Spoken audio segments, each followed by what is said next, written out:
I stayed silent when they mocked me, when they blamed me, when they treated me like I was nothing. But the day I finally spoke the truth, everything around us collapsed. For most of my life, I was the guy who just nodded, smiled, and swallowed his pride like it was part of a daily routine. People said stuff to me they would never say to anyone else. And I just took it, not because I was weak, but because fighting back felt harder than staying quiet. It started small, like these things always do. Back in high school, there was this one time during a group project when Jamie, this loud, charming guy everyone loved, looked right at me and said, "You'll just do the boring stuff, right? You're good at keeping your head down." Everyone laughed. I did not, but I still agreed. Because in that moment, saying no would have made me the difficult one, the uptight guy who could not take a joke. So I smiled, nodded, and told myself it was not worth it. That kind of thing happened again and again. My name is Kevin, by the way, 36 now. Grew up in a small town in Ohio, moved around a lot after college. You would not know me if you passed me on the street. And honestly, that used to be the goal. Stay invisible, keep things calm, make other people comfortable, even if it meant setting myself on fire just to keep their world warm. My dad used to say, "Pick your battles." But he never said what to do when every single day feels like a quiet war inside your own chest. I used to think I was just being the bigger person. But looking back, I think I was just scared. Scared of confrontation. Scared of rejection. Scared that if I opened my mouth, I would lose what little place I had in the world. You know what is worse than being hated? Being nothing. And that is what I became to most people. Nothing.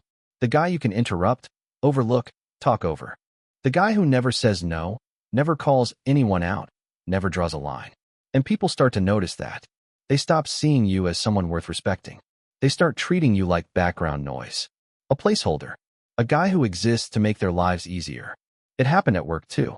I remember one time my manager, Greg, asked me to stay late again for a project I had nothing to do with. I had been working back-to-back weekends, and I was dead tired. I wanted to say no. I really did. But instead, I said, "Sure, no problem." That night, I missed my niece's birthday party. She turned 7. I told her I would be there, even promised I would bring the same kind of ice cream cake she loved when she was 5. She called me later, voice all small and disappointed, and asked, "Did you forget me?" I told her I didn't. But honestly, I was not sure anymore. Somewhere along the line, I stopped showing up for people who mattered and kept showing up for the ones who did not care at all. And the worst part? I thought I was doing the right thing. But something changed recently. Something I did not expect. Something that made everything snap into place. And once it did, once I finally opened my mouth, there was no going back. I used to think my first real job was my big break. It was this mid-sized insurance company in Indianapolis. Nothing flashy, just rows of cubicles, buzzing lights, and coworkers who lived for birthday sheet cakes and microwave popcorn. I was 23, fresh out of college, and eager to prove myself. I showed up early, stayed late, nodded along in every meeting, and said thank you when people dumped their work on me like I was a damn recycling bin. I wanted them to like me. That was the truth. But they did not really see me. Not until I messed up. There was this guy, Troy, mid-40s, loud, firm handshake, always cracking jokes that made people laugh a little too hard. He had this way of making you feel like you were always one step away from a screw-up. We worked in the same department. He was technically my mentor, but really, he just passed his grunt work off on me. One time, a spreadsheet got messed up before a big client meeting. It was not mine. I had never even opened the file. But Troy threw me under the bus without hesitation. Told our manager it was probably my error. Said it in front of the whole team too. Everyone went quiet. I remember the heat crawling up my neck. My ears were ringing. I wanted to stand up and say it was not me, that I had proof, emails, timestamps, everything. But I stayed quiet. I just stared at the carpet, nodded, and muttered, "I'll fix it." That was my whole damn problem. I was always fixing things I never broke. That day, my manager sent out a memo about attention to detail and accountability, and suddenly I was the guy who needed extra supervision. That little lie followed me around like a shadow. I still had a job, but the trust was gone. And Troy, he slapped me on the back later that afternoon and said, "Thanks for taking one for the team." I laughed. I do not even know why. Maybe it was fear. Maybe it was muscle memory. Smile, nod, laugh. It is easier than confrontation. That night, I went home and sat in the dark, eating cold pasta straight from the fridge, replaying every second of that meeting. I should have said something. I should have spoken up. But I did not. And nobody stood up for me either. Not my manager. Not the quiet girl who always sat across from me in meetings. Not even Dan, the guy who used to invite me out for drinks after work. I started realizing something. The more I stayed silent, the more people assumed I was okay with being treated like a doormat. Like I had no boundaries, no voice, no value. And over time, that started leaking into every part of my life. Not just work. Family too. Especially family. Because the worst betrayals do not come from strangers or coworkers. They come from people who are supposed to love you. People who smile to your face while carving you up behind the scenes. And I was about to learn that lesson in the hardest way. My brother Aaron was the golden one. Always had been. He was 3 years older, louder, and somehow better at everything. Or at least that is what my parents believed. Captain of the high school football team, business degree with honors. Married a woman who called my mom every Sunday without fail. He could do no wrong. Me? I was just there. The extra. Family dinners always followed the same script.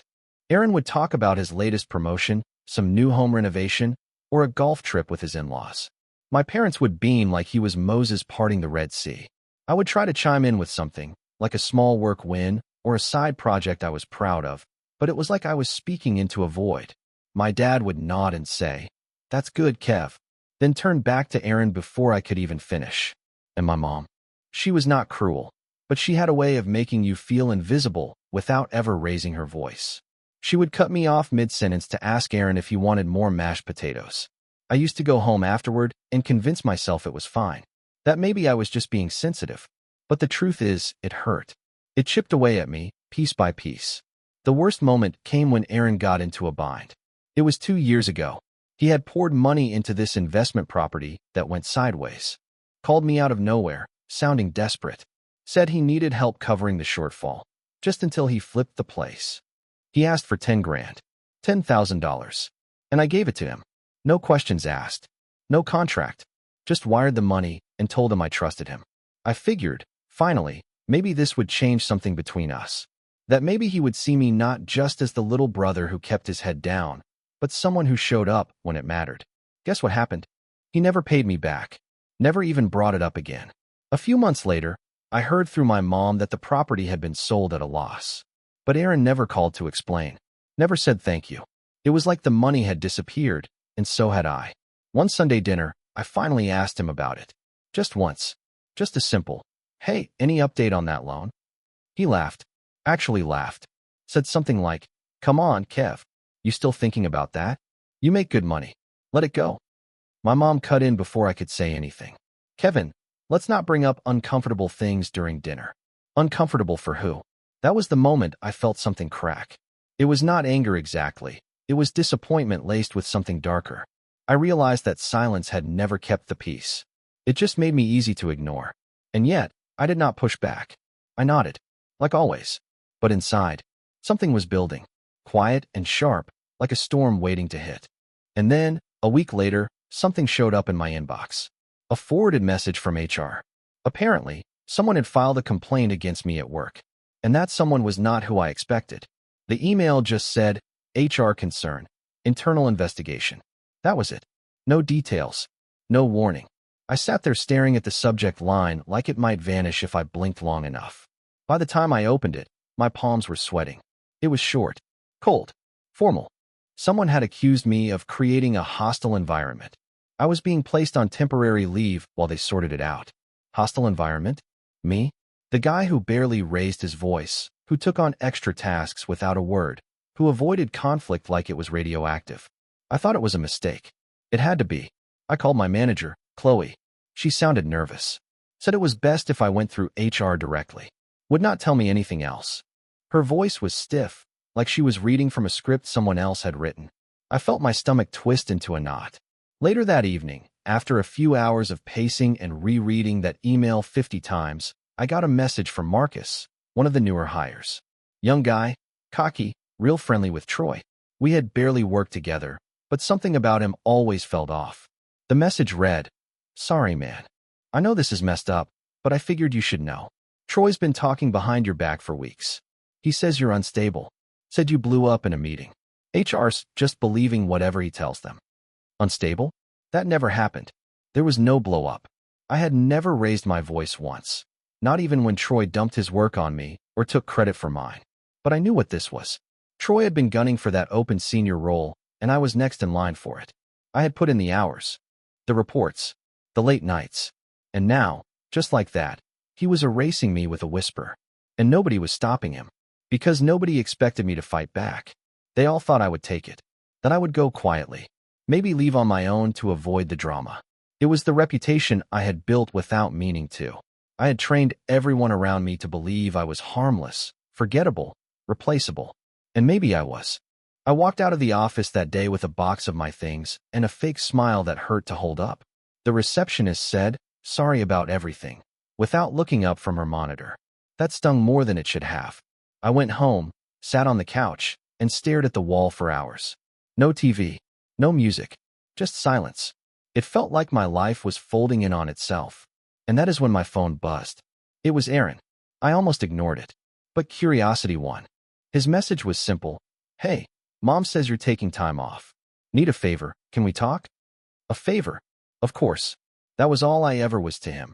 A favor with a pulse. But what I did not know then, what I could never have predicted, was that this favor would finally shove me right over the edge. Because this time, I was not going to nod. I was not going to smile. And I was damn sure not going to stay quiet. I called Aaron the next day. I do not know why. Maybe some part of me still wanted to believe he could change. Maybe I thought this time would be different. That he would apologize. That he would treat me like a brother instead of a walking ATM. He picked up after 2 rings, all casual, like nothing was wrong. "Hey, Kev. Glad you called back," he said. "Listen, I need a huge favor." There it was. No warm-up. No how are you. Just straight to the ask. I let him talk. Apparently, one of his buddies, Greg, from college, was launching a new business. Some kind of logistics platform. Aaron wanted to invest, but was short on funds. He said it was a once-in-a-lifetime thing, and that we could both benefit. I asked what he meant by we. He chuckled. Said he meant I would get a return eventually. Then added, "You're not doing much right now anyway, right?" That line hit like a slap. I had just been falsely accused and forced out of my job. He knew that. And still, that was his way of sliding a knife under the ribs, coated in charm, wrapped in entitlement. I did not answer. He took the silence as hesitation and kept going, throwing numbers at me like confetti. He mentioned how he already promised Greg a portion. Said all he needed was a temporary transfer, just $15,000. That I would barely notice it. I almost laughed. $15,000 was nearly everything I had left after rent and bills. After helping him, helping Mom and Dad, patching the holes everyone else left behind. And here he was, telling me I would barely notice it. I told him I would think about it. He said, "I knew you'd come through." The call ended. I sat there, phone still in my hand, breathing heavy like I had just run a mile. And that is when I saw it. Tucked away in an old drawer, this faded envelope I had nearly forgotten about. Inside was a handwritten letter from my grandmother. She passed when I was 21, and I had not opened that drawer in years. The letter was dated just 2 weeks before she died.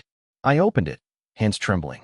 It started with, "Dear Kevin, I want you to know something nobody else seems willing to say." She went on, line by line, saying she had always seen me. That while everyone else was busy doting on Aaron, she saw how I quietly held the family together. How I gave without asking, listened without interrupting, and loved without demanding anything back. "You do not speak loudly, Kevin," she wrote. "But one day, your silence is going to shatter this family's illusion, and they will not be ready for it." I do not know why she wrote it. I do not know how she saw what nobody else did. But that letter broke something in me. Not in a bad way. More like it unlocked something. And right then, as I stared at those old words in faded ink, I knew. The time for silence was almost up. Because Aaron's favor was not the real issue. It was just the final straw. The truth I had been holding back all these years. It was about to come pouring out. And nobody was ready for what I was going to say next. I did not sleep that night. I lay there in the dark, staring at the ceiling, my mind racing through a highlight reel of every time I had let something slide. Every insult, every guilt trip, every moment I bit my tongue so hard I tasted blood. By morning, something was different. Not anger exactly. More like resolve. So when Aaron texted again, "Any update? Greg's waiting," I did not ignore it. I sent one line back. "Meet me at Mom and Dad's. Tonight. 7 p.m. He replied with a thumbs-up emoji. That alone almost made me cancel. But I didn't. Because I had made a decision. This time, I was not keeping the peace. I was ending the war. That night, I showed up 5 minutes early. Mom greeted me at the door. She looked surprised to see me. "We were not expecting you," she said, already reaching for an extra plate like it was just another meal, just another Sunday. I told her I had something to say. She blinked, clearly thrown off. "Oh, well, all right."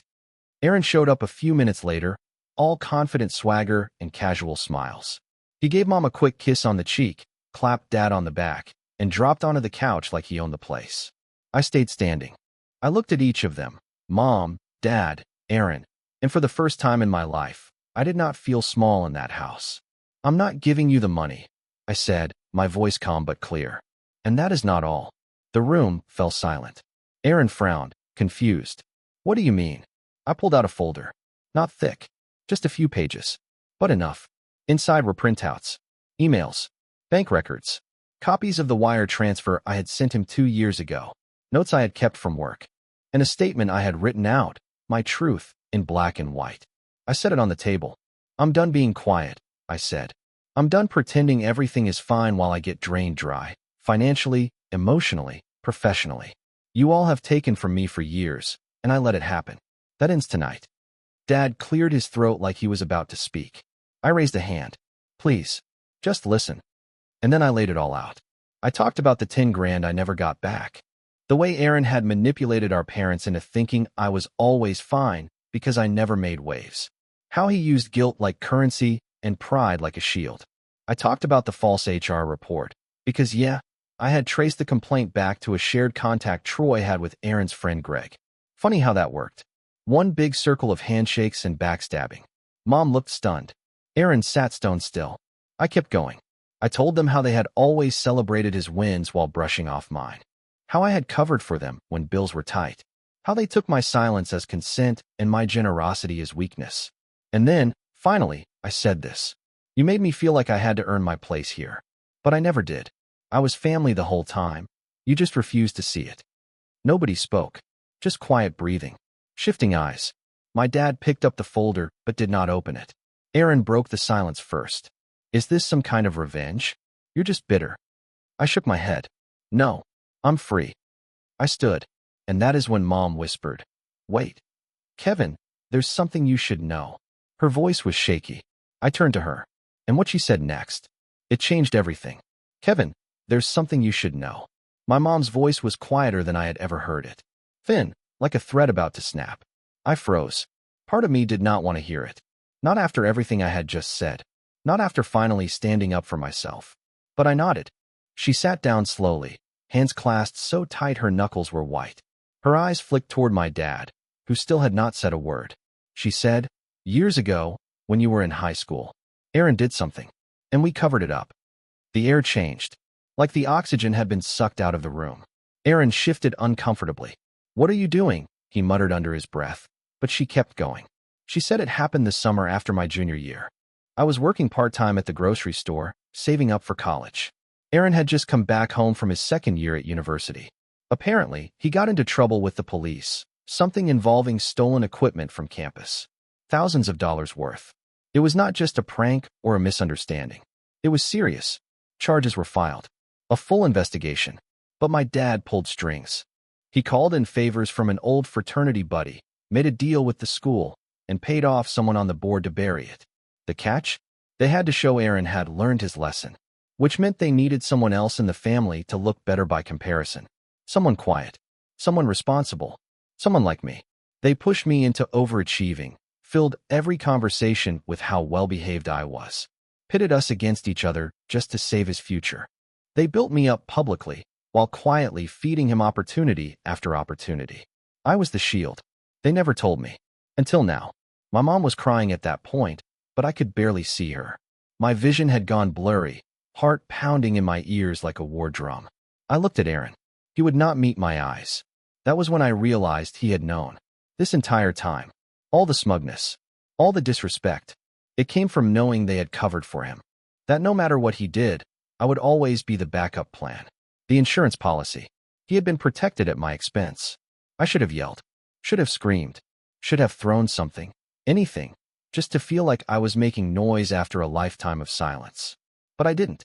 I just stood there hollow. Then my dad finally spoke. We did what we had to. You turned out fine, Kevin. Stronger, even. It built character. Those words. It built character. I think that was the moment something inside me finally broke for good. I picked up my bag. Mom begged me to sit down, to talk. Said she had carried the guilt for years. Aaron stayed slouched on the couch, arms crossed like a child who just got caught, but still believed he deserved dessert. I walked to the door. Then I turned around and said, "You wanted a scapegoat. You got one. But do not expect him to come to Christmas." And I left. But I did not go home. I had one more stop to make. Because there was someone else who needed to hear the truth next. And this time, I was not bringing a folder. I was bringing fire. I showed up at the office the next morning like I still worked there. Same button down. Same calm face. Same ID badge they had not deactivated yet. The receptionist gave me a tight smile and glanced at the clock like she was not sure if I belonged. I smiled back, said I had a meeting with Troy. She did not question it. That was the thing about being quiet your whole life. People just assumed you were harmless, that you were there to help, that you would not cause a scene. They forgot that silence could be the sharpest weapon of all. I walked through the halls like a ghost, passing by the same desks, same break room where Troy used to crack jokes about my quiet vibe and ask if I even had emotions. I found him in the conference room, alone, typing away like he was writing the next great novel in a spreadsheet. He looked up, surprised. "Kevin, thought you were on leave," he said, flashing that same smug grin that had gotten too comfortable over the years. I stepped inside and shut the door behind me. He straightened up. Something wrong?" I sat across from him and laid down a single manila envelope. No folder this time. Just a few sheets of paper. "What's this?" He opened it. Scanned the top page. His eyes changed. See, what Troy never knew was that I had receipts too. Emails. Forwarded chats. Times he pushed work onto me that was not mine. Times he lied to our manager about who submitted what. And most importantly, a voice recording, one I had started by accident months ago while venting into a notes app. It captured Troy admitting he needed me out of the way to finally move up. I had not planned to keep it, but instinct told me to. Troy looked up, pale now. "You're not seriously." I cut him off. I already sent copies to HR and the regional director. His mouth opened, but nothing came out. I stood. "I know you thought I would stay quiet, that I would just vanish and save everyone the trouble. But I am done doing the right thing when the right thing gets me buried." He stood too, trying to recover. "Look, Kevin, maybe we can talk about this." "No," I said. "You've done enough talking, and I've done enough swallowing." His face dropped again. "I want my name cleared. I want a public correction sent out. And I want you to know something." I leaned forward, just enough to see the panic in his eyes. "You do not win just because you talk louder. You win because you can live with yourself after the room goes quiet." I walked out before he could say another word. HR called me an hour later. They were reviewing everything. Said I had raised serious concerns. But I did not care about their process. The damage had been done. And now, it was being undone. Piece by piece. The dominoes were falling. And the final one? That was saved for someone else. Because there was still one more voice that needed to be heard. Mine. Unfiltered. In front of everyone who had ever thought I would stay in my place. I sent the message out 3 days later. Group text. Short and direct. "Dinner at my place. 1 hour. No excuses. You owe me that much." Aaron saw it and left it on read. My dad replied with a thumbs up. Classic. Mom said she would bring dessert. I do not think they knew what was coming. I cleaned the apartment like I was prepping for a wake. Cleared the table. Set 5 chairs. Lit a candle I found in the back of the cupboard. I wanted it to feel calm. Controlled. Because what I was about to say was going to burn every inch of that piece to the ground. They arrived right on time. Aaron walked in first, smug as ever. Talking on the phone like this was just a casual check-in. Mom followed, holding a pie. Dad gave a weak smile and a "hey, sport." Like we were back to pretending. I did not offer drinks. I did not ask about their day. I just said sit. And they did. I stood at the head of the table, hands steady for the first time in years. "This is not a family dinner," I said. This is a funeral. Their faces changed. For what? Aaron asked, his voice light, mocking. For the version of me you all created. The one who kept his mouth shut, played nice, and took every hit like it was a hug. Nobody spoke. I let you walk over me because I thought it kept the peace. But it didn't. It just kept me quiet. There's a difference. I looked at Mom. You used guilt like a leash. We raised you. You owe us. You never said it out loud, but you said it in every sigh, every favor, every time you asked me to be the bigger person and watched Aaron laugh behind my back. Her lips parted, but no words came. I turned to Dad. You were just absent. Like furniture. You let things happen. You let him take, and you never once said, that's enough. Not when I gave away my savings. Not when I got scapegoated at work. You just floated. Then I turned to Aaron. I see you now. Fully. Not as my brother, but as the guy who got carried through life on my back. The guy who sabotaged me at work so I would not outshine you. Who smiled while I sank. You used me. And when I stopped being useful, you called me bitter. He stood up, furious. You're making a scene. I nodded. Yes. Finally. I pulled a piece of paper from my pocket and placed it on the table. I sent everything to HR. The recordings. The emails. You're being investigated. His face turned white. I'm also done helping you. No more money. No more excuses. No more calls. Then I took a deep breath. And as for this family, this thing you all keep pretending is still intact, it died a long time ago. I'm just the one brave enough to bury it. Nobody said a word. The pie sat untouched. I stood there, letting the silence settle. But this time, it was not suffocating. It was power. They left quietly, one by one. No yelling. No fights. Just a long overdue stillness. And when the door finally closed behind the last of them, I exhaled. The weight lifted. Because sometimes, peace does not come from avoiding the fire. It comes from walking through it, and knowing you never have to shrink again. It has been 5 months since that night. 5 months since I set the match and watched the lies go up in flames. Troy? He resigned. Quietly. No public firing, no drama, just gone. HR never admitted what happened, but I got an email last week inviting me to reapply for a leadership role. I declined. Because I found something better. Something that actually felt like mine. A small company, nothing flashy. Just good people. They saw my resume, heard the story I used to be afraid to tell, and said, we need someone like you. Not someone loud. Someone solid. As for Aaron, last I heard, he lost the investment opportunity. Greg backed out after the HR investigation made its way to his inbox.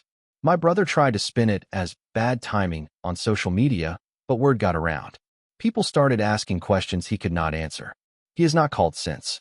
And that silence feels better than any apology he could fake. My parents sent a letter a few weeks ago. Said they miss me. That family is complicated. That maybe things went too far. I did not write back. Maybe one day I will. Maybe not. I still see Mom's pie dish sitting in the back of the cabinet. I do not throw it away. I just do not use it. Some things are best left untouched.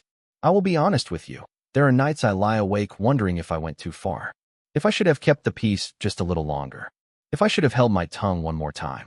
But then I remember the look on my niece's face when I finally showed up to her recital, weeks after it all ended. She ran into my arms and said, you're smiling more now. And I realized, this is who I was always meant to be. Not the fixer. Not the buffer. Not the doormat everyone wipes their guilt on. Just a man who finally spoke. And was finally heard. So here I am. Not perfect. Not popular. Not the favorite son, the star employee, the family hero. But I am real. And I am free.